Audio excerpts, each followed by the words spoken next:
This was the first time ever that a wedding like this was broadcast to the world, and 200 million people tuned in. 500,000 people lined the streets in London to get a glimpse of the big day, and 2,000 people were invited inside. This included 6 kings and 7 queens.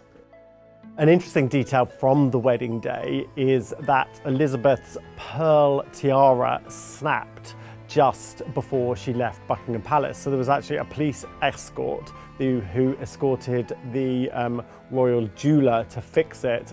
Goes to show even royals have stress on their wedding day. But right before Elizabeth walked down the aisle, the repaired tiara was delivered to her just in time. Elizabeth's very lavish wedding dress was designed by Norman Hartnell, who was a very well-regarded British fashion designer at the time who had worked with the royal family.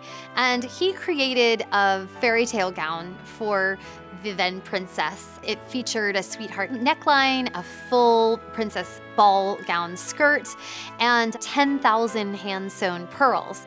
One thing that was interesting in the wedding between Elizabeth and Philip was the language. The traditional vows include the word obey, and because she was a future sovereign, the government didn't want to have her obeying anyone except for the laws of the land and not her husband. To love and cherish and obey. There's a scene in The Crown when the vows are taking place.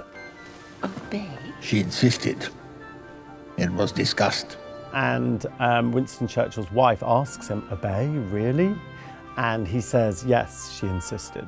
Elizabeth has always been clear that in addition to being a monarch, or at that time the future monarch, she's a wife and she wanted the traditional vows.